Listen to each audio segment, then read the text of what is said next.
Hello friends, आपका स्वागत है हमारे YouTube channel apex study hub पे। मैं अमन कुमार आपके साथ।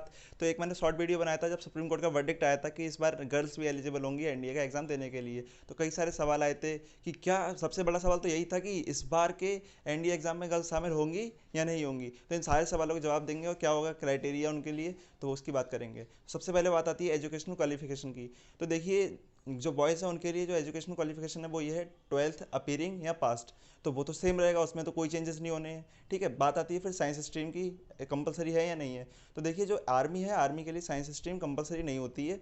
आप आर्ट साइड से भी तब भी आप कर सकते हैं। लेकिन बात आई नेवी और आईएएफ के लिए, तो उसके लिए साइंस स्ट्रीम कंपलसरी होती है। तो उसके लिए आप बिना साइंस स्ट्रीम के उसके लिए अप्लाई नहीं कर सकते हैं। ठीक है, बात चलते हैं अब एज लिमिट के लिए। तो देखिए, एज लिमिट जो होती है उसमें 16.5 ईयर से लेकर 19.5 ईयर तक होती है। पर ये जो 19.5 ईयर होती है वो आपके एप्लीकेशन फॉर्म भरने या एग्ज़ाम डेट से नहीं लगाई जाती है। ये लगाई जाती है जब आपका बैच ये चालू होगा, यानी जब आप एग्ज़ाम पास कर लेंगे तब जो बैच आपका वहाँ पर शुरू हो जाएगा तब से लगाई जाती है। तो ये एज अगर इफेक्टिव देखें तो ये 8.5 18.5 रह जाती है, यानी 18.5 ही रह जाती है। तो उसको देख कर चलें कि कितना आपकी एज है। अगर आप 19.5 के हैं या 19 के, तो समझ लिया आपका नहीं होगा, क्योंकि वो एज लगाते हैं तब से जब बैच शुरू होगा। ठीक है, आगे हम बात करते हैं क्या इस बार के एग्ज़ाम में ये लागू होगा या नहीं होगा। तो जैसा कि सुप्रीम कोर्ट का वर्डिक्ट है, उन्होंने तो यही कहा कि इस बार जो 5 सितंबर को एग्ज़ाम होना है उसमें लागू होगा। अब ये बस सुना जा रहा है कि ये एग्ज़ाम पोस्टपोन करके 14 नवंबर को कर दिया गया है।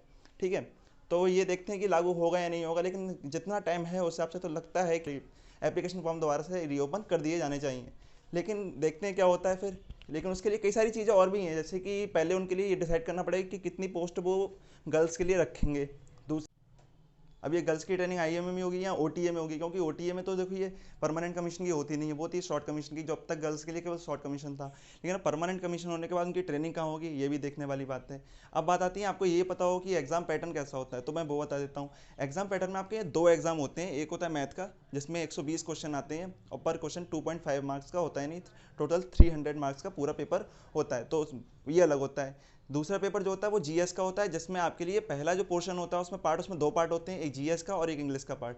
तो इंग्लिश का जो होता है उसमें आपके लिए क्वेश्चन आते हैं, 50 क्वेश्चन आते हैं, 4 नंबर का एक क्वेश्चन होता है और टोटल वो 200 नंबर का होता है।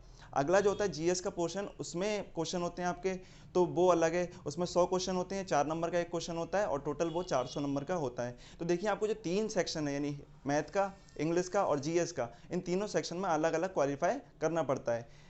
आप ये नहीं कर सकते कि एक में क्वालिफाई है दूसरे में नहीं है तो आप हो जाएं, आपको तीनों में अलग अलग क्वालिफाई करना पड़ता है।